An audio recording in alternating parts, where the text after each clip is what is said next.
Saya menganggap sebetulnya ini bisa menjadi topik yang pelik sekaligus asik untuk dibikin panjang.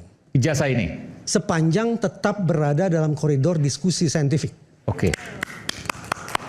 Dan wajib untuk kemudian terus dikawal? Terus. Tapi saya terperanjat begitu kemudian kasus atau topik ini berbelok tajam menjadi persoalan hukum. Kenapa? Tanpa maksud saya untuk pro atau kontra, saya khawatir. Kalaulah ada ilmuwan yang masuk penjara, apakah itu akan memunculkan efek trauma bagi ilmuwan-ilmuwan lain untuk melakukan penelitian ke depan? Berbulan-bulan saya sempat berbincang dengan Dr. Tifa, dengan Mas Roy, dengan Bang Rismon, dengan Bang Rifai, penasihat hukum Pak Jokowi, dengan Bang Yakub juga kami undang ke Madilog Sayang Beribu Sayang. Jangankan menolak, menggubris pun tidak, itu sangat kami sesalkan. Tapi persoalannya adalah begini. Siapa yang undang, sorry? Bang Yakub. Oh, Bang Yakub, ya, PH-nya Pak Jokowi. Sebetulnya kami juga. Tapi belum berkesempatan untuk hadir. Beliau tidak merespon saat itu. Tidak merespon, oke. Tapi ada Bang Rifai, alhamdulillah paling tidak sudah ada penyimbang. Oke. Begini, dari perbincangan dengan orang-orang yang saya hormati ini, saya menganggap sebetulnya ini bisa menjadi topik yang pelik sekaligus asik untuk dibikin panjang. Ijazah ini? Sepanjang tetap berada dalam koridor diskusi saintifik. Oke. Dan wajib untuk kemudian terus dikawal? Terus. Tapi saya terperanjat begitu kemudian kasus atau topik ini berbelok tajam menjadi persoalan hukum. Kenapa? Tanpa maksud saya untuk pro atau kontra, saya khawatir. Kalaulah ada ilmuwan yang masuk penjara, apakah itu akan memunculkan efek trauma bagi ilmuwan-ilmuwan lain untuk melakukan penelitian ke depan? Saya tidak berpretensi untuk meramal bahwa nama-nama ini akan masuk penjara, tetapi sebagai manusia saya tidak bisa memungkiri munculnya imajinasi horor sedemikian rupa gitu ya. Nah, lantas bagaimana mengatasinya? Karena masalah ini sudah kadung sampai di kantor polisi dan hitung-hitungan saya mediasi sepertinya sudah jalan buntu, tersisa satu jalan yaitu litigasi. Kalau litigasi maka sudah akan ada orang yang duduk di kursi terdakwa. Kalau vonis hakim mengatakan terbukti sah dan meyakinkan, bersalah dan seterusnya, apa boleh buat status terdakwa akan berubah menjadi terpidana. Tapi saya ingin mengirim pesan kepada Bapak Ibu yang mulia para hakim. Hitung-hitungan saya ini masuk ke persidangan, Mas Ahmad. Jadi masuk persidangan? Masuk persidangan. Hitung-hitungan saya ini akan masuk persidangan. Oke. Sehingga izinkan saya untuk menyapa dengan segala hormat Bapak Ibu hakim. Begini. Tahun 95 silam ada perkara bagus di Amerika, yaitu perkara O.J. Simpson, seorang olahragawan yang didakwa telah membunuh istrinya sendiri. Kita bisa bayangkan bahwa di ruang sidang itu jaksa tentu berbekal hasil kerja penyidik membawa hasil uji forensik. Hasil uji forensik itu ditunjukkan kepada juri dan juga kepada hakim dengan pesan satu. Percayalah juri, percayalah hakim, hasil uji forensik ini membuktikan tak ada lain tak bukan yang melakukan pembunuhan itu adalah saudara terdakwa, O.J. Simpson. Yang membawa siapa sekali lagi hasil uji forensik ini adalah jaksa, berbekal hasil kerja laboratorium penyidik alias polisi. Tapi apa kata hakim? Apakah hakim serta-merta percaya? Hakim justru pada persidangan itu memberikan kesempatan kepada pihak terdakwa yaitu O.J. Simpson dan penasihat hukumnya. Coba kalian lakukan cross examination terhadap barang bukti itu. Setelah dilakukan pemeriksaan tandingan atau cross examination oleh pihak terdakwa, maka berikutnya kepada juri dan kepada hakim diperlihatkan dua versi uji ilmiah. Satu versi dari pihak jaksa, satu versi dari pihak terdakwa. Awalnya publik Amerika Serikat meramal karena hakim, jaksa, polisi ada dalam mata rantai sistem peradilan pidana, maka hitung-hitungan di atas kertas hakim akan percaya pada hasil uji forensik dari pihak polisi.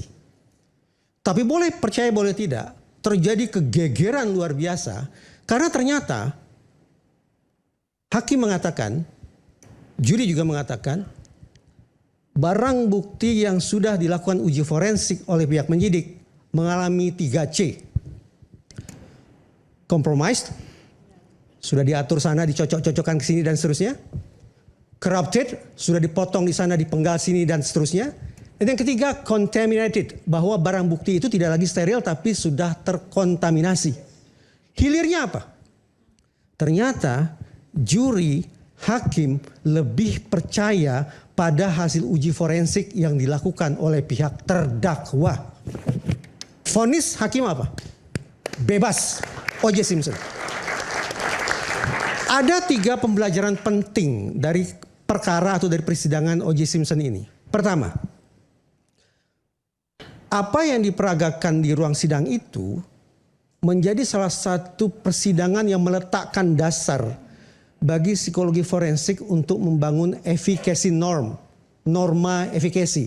Saya tidak tahu bagaimana menerjemahkannya, tapi elaborasinya seperti ini. Psikologi forensik, tanda petik secara usil, jahil, dan tengil, mengatakan bahwa sesungguhnya kita bisa menilai kualitas putusan hakim bukan semata-mata berdasarkan pertimbangan legal dan sejenisnya. Tapi kualitas putusan hakim justru bisa kita tangkap pada seberapa jauh hakim di dalam putusannya bisa memahami, mengkritisi, dan mengambil sintesis atas perspektif keilmuan non-hukum di ruang sidang. Saya membayangkan menegakkan efficacy norm ini susahnya minta ampun. Saya pernah berbincang dengan hakim. Saya tanya, boleh saya tahu Bapak Ibu mempelajari ilmu psikologi berapa tahun? Berapa semester? Berapa mata kuliah? Berapa SKS? Rata-rata menjawab hanya 2 SKS. Itu psikologi. Lalu saya bertanya, seberapa jauh ya dengan segala hormat ini Bapak Ibu akan memutuskan nasib manusia berdasarkan perilaku dan proses mental mereka ketika melakukan pidana. Tapi dengan pemahaman dan pelajaran psikologi yang hanya 2 SKS, seberapa jauh Bapak Ibu hakim akan bisa memahami kompleksitas perilaku dan proses mental orang yang melakukan pidana? Barangkali pertanyaan yang sama bisa diajukan. Bapak Ibu hakim yang saya hormati, berapa tahun, berapa bulan, berapa mata kuliah, berapa SKS Bapak Ibu belajar tentang telematika, tentang digital, tentang fotografi, dan seterusnya dan seterusnya. Kalau dengan segala hormat, hakim-hakim kita tidak cukup punya pengetahuan untuk memahami, mengkritisi, dan mensintesis perspektif keilmuan terkait perkara ini, maka izinkan saya untuk bertanya-tanya. Seandainya mekanisme efficacy norm itu ditegakkan, bagaimana kualitas hukum atau kualitas putusan hakim nantinya terkait 3 orang ini? Berkualitaskah atau tidak? Karena saya tidak begitu yakin bahwa hakim-hakim kita selaku sarjana hukum telah mempelajari bidang keilmuan non-hukum, yaitu digital, telematika, matematika, dan seterusnya pada kadar yang memadai. Itu pembelajaran pertama. Pembelajaran yang kedua, dari persidangan O.J. Simpson itu kita tangkap bahwa ternyata hakim menegakkan fairness terkait akses kedua belah pihak terhadap barang bukti atau objek perkara. Ketika saya hadir sebagai ahli dalam persidangan kasus Subang atau juga kasus Cirebon, hal ini saya pertanyakan. Seberapa jauh otoritas penegakan hukum kita, baik itu polisi ataupun nantinya hakim, memberikan akses yang setara kepada kedua belah pihak untuk melakukan uji dan uji tanding, examination dan cross examination terhadap objek yang disebut sebagai ijazah Pak Jokowi itu. Fairness-nya ada atau tidak? Kalau sekiranya di ruang sidang nanti hakim tidak memberikan kesempatan yang setara bagi examination dan cross examination, bagi hasil uji forensik oleh penyidik dan uji forensik oleh pihak terdakwa, maka izinkan saya untuk bertanya lagi, lantas fairness-nya di mana persidangan itu nantinya?